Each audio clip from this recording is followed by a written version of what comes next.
Heart beat scan ఒక్క second లోనే world class 640 slide CT scan ఇప్పుడు మీ విస్టా ఇమేజింగ్ బంజారా హిల్స్ లో.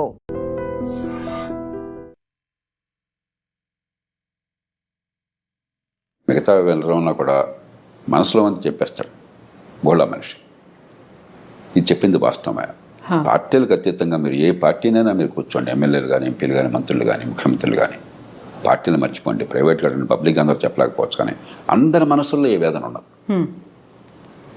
అరే ఇంత డబ్బులు వసూలు చేస్తున్నాం, పన్నుల డబ్బులు, ఈ ప్రజలకి ఇన్ని మాటలు చెప్పి ఓట్లు తీసుకుంటున్నాము, ఇన్ని హామీలు ఇస్తున్నాము, మరి ఈ ప్రజల జీవితాన్ని బాగు చేయడం కోసం పని కావాలని చెప్పంటే ప్రతిదానికి అడ్డంకులు వస్తున్నాయి అన్న భావన అది లేనటువంటి మంత్రి కానీ, ఎమ్మెల్యే కానీ, ఎంపీ కానీ భారతదేశంలో లేరు. అయినా కూడా వ్యవస్థ నడుస్తుందంటే కొంతమంది సామర్థ్యం వల్ల, చిత్తశుద్ధి వల్ల, దేశభక్తి వల్ల నడుస్తుంది. కానీ కొంతమంది ఎంత భారం మోస్తారు, ఎన్ని పనులు చేయగలుగుతారు? కాబట్టి ఖచ్చితంగా అధికార యంత్రాంగం ముఖ్యంగా ఎంత పై స్థాయిలో ఉంటే అంత బాధ్యత మేమే ఎక్కువ. నాయకత్వాన్ని ఇచ్చే బాధ్యత మీద, ప్రమాణాలను నెరవేర్పే బాధ్యత మీద, మిగతా వాళ్ళని జవాబుదారీగా చేయాల్సిన బాధ్యత మీద. అందులో మన దేశంలో అధికార యంత్రాంగానికి ఉన్నంత గౌరవం, ఇంత రక్షణ ప్రపంచంలో ఎక్కడా లేదు. రాజ్యాంగంలోనే పెట్టాం. ఒకసారి ఉద్యోగం వచ్చాక జీవితం పొడుగుతా మీకు మీరేం పని చేయకపోయినా కూడా ప్రమోషన్లు గ్యారంటీ, టైం బౌండ్గా పదోన్నతులు గ్యారంటీ, పదవులు గ్యారంటీ. అలాగే ఉద్యోగం నుంచి తీసిన దాఖలా దాదాపు ఏ ఉండవు. మీరు ఎంత అసమర్థులైనా, ఎన్నో సందర్భాలు అవినీతి ఉన్నా కూడా ఏం జరగదు పెద్దగా. ఊరికే 2 నెలలు ఎవరన్నా ఉంటే 2 రోజుల కోసం మాట్లాడతారు అంతే, ఇంకేం జరగదు. అన్ని కీలకమైన ఉద్యోగాలు మీ చేతుల్లోనే. అది ఎలాగో ముఖ్యమంత్రులకు కూడా తెలియదు ఎందుకు అలా జరిగిందో. కార్డర్ రూల్స్ అని పెట్టేసి, కార్డర్డ్ పోస్ట్ అని పెట్టి, కార్డర్డ్ పోస్ట్ అని పెట్టేసి రకరకాల రూపాలతో ప్రభుత్వాలకు కూడా అర్థం కాని రీతిలో కీలకమైన పదవులన్నీ మీకే. మరి సమాజం ఇంత గౌరవాన్ని, ఇంత రక్షణని ఇచ్చినప్పుడు, నెత్తిని పెట్టుకున్నప్పుడు మిమ్మల్ని, ఈ సమాజానికి మనమే ఇస్తున్నాం తిరిగి. ఆ రకంగా చూస్తే ఒక చిన్న ఉదాహరణ, హైదరాబాద్ నగరం నీళ్లు చూడండి. వేల కోట్లు ఖర్చు పెట్టి ప్రజల పన్నుల డబ్బుల్లోంచి మనం లేదా అప్పులు తీసుకొచ్చి గోదావరి నుంచి, కృష్ణ నుంచి లిఫ్ట్ చేస్తున్నాం. దేశంలో ఏ నగరానికి లేని సౌకర్యం హైదరాబాద్కు ఉన్నది. మంచినీళ్ళ విషయంలో 2 మహానదులు 2 పక్కన ఉన్నాయి కాబట్టి కృష్ణా, గోదావరి, మరి చాలా వేల కోట్లు ఖర్చు పెట్టి అక్కడి నుంచి లిఫ్ట్ చేసి ఏర్పాటు చేసాము, నీళ్ళు వస్తున్నాయి. ఆ నీళ్ళలో 45% నీళ్లు మన ఇంటికి రాకుండా మూసిలో కలిసిపోతున్నాయి. ఇంతకంటే నేర సమాన నిర్లక్ష్యం ఇంకేమన్నా ఉందా? ఒక పేద దేశంలో ఇన్ని వేల కోట్ల రూపాయలతో నీరు అక్కడి నుంచి ఇక్కడి దాకా తీసుకొచ్చి ఆ వడ్డీలు కడుతూనే ప్రభుత్వాలు బోడంత సతమతం అయిపోతూ ఉంటే ఆ నీళ్ళు ఇళ్ళకి చేరట్లేదే, మళ్ళీ మూసిలోకి వెళ్ళిపోతున్నాయి. పెద్ద ఎక్కడికి చూడక్కర్లా, అన్నమంతా చూడక్కర్లా, 2 మెతుకులు చూస్తే చాలు. వెరీ రీసెంట్గా కూడా చూసాం సార్, హైడ్రా తవ్వకాలకి సంబంధించి పెద్ద వాటర్ పైప్ లైన్ పగిలిపోయింది అనే మాట. అట్లాగే ఇన్ని వేల కోట్లు ఖర్చు పెడుతున్న విద్య కోసం అని చెప్పాను. గుండె మీద చేసుకుని చెప్పానండి, మా పాఠశాలల్లో పిల్లలకి ఏ కుటుంబం నుంచి వచ్చినా కూడా ఖచ్చితంగా మంచి ప్రమాణాల విద్య అందుతోంది, వాళ్ళ ప్రతిభ వికసిస్తోంది, ఎదిగే అవకాశం వస్తుంది. మీరు చెప్పనండి ఒకసారి, నేను ఛాలెంజ్ చేస్తున్నాను మిమ్మల్ని బహిరంగంగా. ఎంత అధ్వానమైన చదువు అందుతుంది, ఇంత డబ్బు ఖర్చు పెడుతున్నామే. 25-30 వేల కోట్లు దాకా తెలంగాణ ఖర్చు అవుతుంది. అన్ని రూపాయల్లో పాఠశాల విద్య కోసం అయ్యే ఖర్చు. అంతా కలిపితే 21 లక్షలు, 22 లక్షలు ఉన్నారు పిల్లలు గవర్నమెంట్ స్కూళ్ళలో. ఏం విద్య అందుతుంది? ఎందుకు అందట్లేదు? ఏదన్నా పట్టుకోండి, మీరు ఏ రంగమైనా పట్టుకోండి. ట్రాఫిక్ ఉంది, ఎందుకు నరకం అవుతుంది? అక్కడ రెడ్ లైట్ ఉంటే జర్హన్ వెళుతుంటే వాడి మీద ఏమి రకమైన హారన్ మోగించుకుంటూ, తిట్టుకుంటూ. కాబట్టి ఏదన్నా చూడండి, మన జీవితంలో రోజువారీగా మనకు కావాల్సింది ఏదన్నా చూడండి, ప్రజలు నరకం అనిపిస్తున్నారు. ఎందువల్ల? ఇది కేవలం రాజకీయ నాయకుడు బాధ్యతనా? రాజకీయ నాయకుల్లో తప్పులు లేదని అంటే రోజు నేను విమర్శిస్తుంటాను. తప్పులు ఉన్నప్పుడు రాజకీయ వ్యవస్థలో తప్పులు చాలా ఉన్నాయి, కానీ రాజకీయ వ్యవస్థ అడ్డుకొని అనేక సందర్భాల్లో కూడా మంచినీళ్ళు అందరికంత ఏర్పాటు చేస్తే ప్రభుత్వం నాకు కాదంటారండి? మంచి విద్య అంతా ఏర్పాటు చేస్తే ప్రభుత్వం నాకు కాదంటారండి? ట్రాన్స్పోర్ట్ సిస్టమ్ బాగా ఇంప్రూవ్ చేసి అందరికీ సౌకర్యం కలిగిస్తే ఏ ప్రభుత్వం నాకు కాదంటుందండి? వేరే విషయాల్లో జోక్యం చేసుకోవచ్చు, వాళ్ళ లాభం కోసమో వాళ్ళ స్వార్థం కోసమో. ప్రజలందరికీ మంచి సౌకర్యాలు ప్రజలు ఇచ్చిన డబ్బుతో సరిగ్గా అందజేస్తే ప్రభుత్వానికి కీర్తి వస్తుంది, ఓట్లు వస్తాయి కదా. ఎవరన్నా కాదంటారా? ఏ మంత్రులన్నా కాదంటారా? ఏ ఎమ్మెల్యేనా కాదంటారా? కాబట్టి ప్రతిదానికి రాజకీయం వంక పెట్టి మధ్యతరగతి వర్గాలు రాజకీయంలో వాళ్ళని తిడతారు కాబట్టి భారవంతం వాళ్ళ మీద వేసి నపం పెట్టేసి మనం కూర్చుంటే అది ధర్మం కాదు. ఎందుకని సార్ సమన్వయ లోపం అనేది ఉంటుందా ఇటు ప్రభుత్వానికి ఇటు అధికారులకి మధ్య? లేదు, కొన్నిసార్లు మనం చూసాము ప్రభుత్వం, మంత్రులు లేకుంటే ముఖ్యమంత్రి, క్యాబినెట్ అంతా ప్రెషర్ అంతా వీళ్ళ మీద పెడుతున్నారు, లేకుంటే మేము చేసినట్టుగా మీరు చెప్పినట్టుగా మీరు పని చేయండి అనే మాట, ఆ తర్వాత బ్లేమ్ అవుతున్నారు. కాదంటలా, కానీ ఆ మాట అనే అర్హత ఇప్పుడు వస్తుందంటే మీకున్న పరిధిలో మీరు చాలా సమర్థంగా పనిచేసి ప్రజలకు ఫలితాలు ఇచ్చినప్పుడు వాళ్ళకి నచ్చపోచ్చామండి, ఇలా కాదు ఇంకోటి అంటే మీ మాటకు గౌరవం ఉంటుంది. ప్రధానంలో నో అన్న మాటే మీ నుంచి వచ్చి మీ నుంచి ఏ పని కాకుండా ఉండి ప్రజలకు పనికి వచ్చేది జరగకుండా ఉండి మీరు ప్రధానికి నో అంటే వాడి నుంచి గౌరవిస్తారు మిమ్మల్ని. ఎన్నికైన వాడమే ఒత్తిళ్ళు ప్రజల నుంచి చాలా ఉన్నాయి పొద్దున్న సాయంత్రం దాకా. కాబట్టి ఈ వంక పెట్టేసి రాజకీయంలో ఉన్న వాళ్ళని తిట్టేసి మనం కూర్చుంటే ఎట్లాగా? ఈ సమాజం ఎంత గౌరవాన్ని ఇస్తుంది, ఎంత పోషిస్తుంది మిమ్మల్ని. ఇందాక నేను కొన్ని ఉదాహరణలు ఇచ్చాను. వీటిలో రాజకీయం ఏది వద్దని చెప్పండి నాకు. వీటిలో ఏ ఒక్కటైనా సరే ఒక ముఖ్యమంత్రి కానీ ఒక పార్టీ నాయకుడు కానీ ఏ పార్టీ ప్రభుత్వంలో ఉన్నా సరే మీరు ఇది చేయవద్దయా, ప్రజలకు అసౌకర్యం కలిగించండి, ప్రజలకు రవాణా వద్దు, ప్రజలకు మంచినీటి సరిగ్గా అందొద్దు, మురుగునీటి పరిధులు సరిగ్గా అవుతున్నాడు చెప్పాడా? కాబట్టి రాజకీయంలో తప్పు చేయట్లేదు నేను అంటలా, కానీ కొన్ని రంగాలు జరుగుతుంది చట్టబద్ధ పాలన లేదు, నిజమే.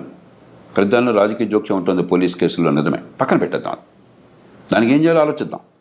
కానీ అదేం లేకుండా చాలా రంగాలు ఉన్నాయి. అక్కడ మీరేం చేస్తున్నారు, ఎందుకు చేయటం లేదు? అంచేత ఎవరినో బాధ్యులుగా చేస్తే లాభం. దీనికి మనందరం బయట ఉన్న వాళ్ళం కూడా సమిష్టిగా బాధ్యత తీసుకోవాలి. రాజకీయంలో ఉన్న వాళ్ళు సహజంగా ఎన్నికైన వాళ్ళు బాధ్యత మనం పెట్టాం కాబట్టి వాళ్ళ బాధ్యత తీసుకోవాలి, దాని అనుమానం లేదు. కానీ పాలనా యంత్రాంగం, న్యాయ వ్యవస్థ, పత్రికా ప్రపంచం, మరి ప్రభుత్వాలు బయట ఉన్నటువంటి కాస్త కూస్తో పలుకుబడి అంటే మనందరం నాది కూడా నేను కూడా బాధ్యత తీసుకుంటున్నాను. నా తప్పకూడదని నేను అనుకుంటున్నాను. అంతేకాకుండా ప్రతివాడిని వాడిని చూపెట్టేసి వాడు తప్పు చెప్పేసి ఇది తప్ప. ముఖ్యమంత్రి గారు ఆవేదన నిజమైనది, దేశమంతా ఉన్నది, సహేతుకమైనది. ఖచ్చితంగా పాలనా యంత్రాంగంలో మౌలికమైన ప్రక్షాళన కావాలి, మౌలికమైన మార్పు కావాలి. ఈ పద్ధతి కొనసాగిస్తే ఇప్పుడు కొన్ని సినిమాల్లో చూస్తే, ఈ మధ్య ఒక సినిమా నేను మా శ్రీమతి చూస్తూ నేను ఒక 2 నిమిషాలు చూస్తే నాకు వాంతి వచ్చినట్టు. ఏ సినిమా చూసారు సార్ మీరు? వాడు అధికారిని వేశారట ఎన్నికల కోసం అని చెప్పని, వాడొచ్చి బస్తమే సవాలని చెప్పని, నువ్వెవడవయా ముఖ్యమంత్రివి, లేకపోతే నువ్వెవడవయా మంత్రివి, నేను 35 ఏళ్ళు ఉంటాను, నేను అంత తెలుస్తాను అంటాడు. అది నిజంగా జనం తప్పట్టు పడతారు గొప్ప అనుకుని. ఇదే ప్రజాస్వామ్యం, ఇదే అధికారుల అహంకారం, ఇదే రాజ్యాంగం. మనం ఒక చాలా విచిత్ర వాతావరణాన్ని సృష్టిస్తున్నాం ఈ దేశం. నాకు ఇది వాంతి వచ్చింది అది చూస్తే. దీనిలో అసలు ప్రజాస్వామ్య స్పృహ ఏంటి, రాజ్యాంగ స్పృహ ఏంటి, మంచి పరిపాలన గురించి అవగాహన ఏంటి, ఇదే మన ప్రజలకు చెప్తున్నది. ఎంత అజ్ఞానాన్ని మనం పెంచుతున్నాం ఈ దేశంలో. అలాగే ఈ పదవుల కోసం పడితే వెంపర్లట 15 లక్షల మంది పోటీ పడ్డం ఐఏఎస్ కోసం అని చెప్పని, జీవితం అంతా త్యాగం చేయడం, ఒక 5 ఏళ్ళు 10 ఏళ్ళు. అంత ఈజీ కాదు ఐఏఎస్ ఐపీఎస్ ఆఫీసర్లు అవడము అనేది ఉంటుంది కదా సార్. చాలా కష్టపడితే వచ్చారు. ఇంత కష్టపడి వచ్చిన తర్వాత మీరు ఉద్ధరించింది ఏంటట? కరెక్టే, ఉద్ధరించింది ఏంటట? ఎందుకని జరగట్లేదు ఫలితాలు? నేను కోపంతో చెప్పట్లా, ద్వేషంతో చెప్పట్లా. నేను ఆ పదవుల్లో ఉన్నవాడిని, నేను నిస్పృహతో బయటకు వచ్చినవాడిని కాదు, నిరాశతో పనికి రాకుండా బయటకు వచ్చినవాడిని కాదు, ఫెయిల్ అయిన వాడిని కాదు. నన్ను ఎవరు భారతదేశంలో ఒక అధికారిగా ఫెయిల్ అయిన ఎవరో ఏ మనిషిని అనుకోవట్లా. నన్ను బాగా తిట్టేవాళ్ళు కూడా ఆ మాట ఇప్పుడు అనలా, ఇంతవరకు సాధ్యం కాదు. అది ఒక ఆవేదనతో చెప్తున్నాను. ఇంత అవకాశాన్ని సమాజం మీకు ఇచ్చి నెత్తిన పెట్టుకుంటే మీ వల్ల ఏం జరుగుతుంది ప్రజలు? ఇది పోగా అహంకారం చాలామందికి. ప్రజల గురించి పట్టించుకునేది లేదు, వాళ్ళ బాధల గురించి పట్టించుకునేది లేదు. మరి కొంతమంది ఏదో సెలబ్రిటీలు అని చెప్పి అనుకుని సోషల్ మీడియా అట వెనకాల ఏదో కెమెరాలతో తిరుగుతుంటారట. ప్రభుత్వాలకు సిగ్గుంటే డిస్మిస్ చేయాలి వాళ్ళని. మనం బ్రిటిష్ పరిపాలన యంత్రాంగాన్ని అనుకరించాం. ఎనానిమిటీ దానిలో ముఖ్యమైనది, మెరిటాక్రసీ, మీ ప్రతిభ వల్ల రావటం, పొలిటికల్ న్యూట్రాలిటీ, పక్షపాత రాజకీయాలు లేకుండా ఉండటం, ఎనానిమిటీ, పబ్లిక్ సర్వీస్, ఇవి మౌలికమైన లక్ష్యాలు. అవన్నీ మర్చిపోయి మీరేదో స్టార్లాగా బిహేవ్ చేయటం నాకు అర్థం కాదు. ఎంత విచిత్రంగా ఉంది అసలు, ప్రవర్తన అంత వెకిలిగా ఉంది. దాన్ని ఎలా సహిస్తున్నారు ఈ రాజకీయంలో ఉన్నవాళ్ళు? దానికి ముఖ్యమంత్రి గారిని కూడా బాధ్యతలు చేస్తున్నాను. మీరేం చేస్తున్నారు మరి? మీ ఆధీనంలో పరిపాలన యంత్రాంగం అంటే వాళ్ళు క్రమశిక్షణ పెట్టి కొన్ని ఏ రకంగా చేస్తే మేము గౌరవిస్తాం, ఏ రకంగా చేస్తే మేము ఊరుకోమని చెప్పిన సంకేతాన్ని ఇచ్చే బాధ్యత మీకు కూడా ఉంది. సో ఈ మధ్యన ఒక ఇన్సిడెంట్ చూసాము. తెలంగాణ రాష్ట్రంలో ఒక మంత్రి కలెక్టర్ మీద అసహనం వ్యక్తం చేశారు, పబ్లిక్గా వాళ్ళని విమర్శించారు అనే వాదన వినిపించింది. ఆ తర్వాత కలెక్టర్ అక్కడి నుంచి తప్పుకున్నారు, పోస్టులు పెడుతున్నారు అనేది, సో కొటేషన్స్ రూపంలో, మోటివేషనల్ కోట్స్ రూపంలో వస్తున్నాయి అనేది. ఇన్ఫ్లుయెన్స్ ఎవరిని చేస్తున్నారు సార్? నాకు ఈ సంఘటన తెలియదు కాబట్టి దాని గురించి పూర్వాపరాలు తెలియకుండా మాట్లాడాను. మనకేమిటంటే 2 విషయాలు మనకు చాలా స్పష్టత ఉండాలి.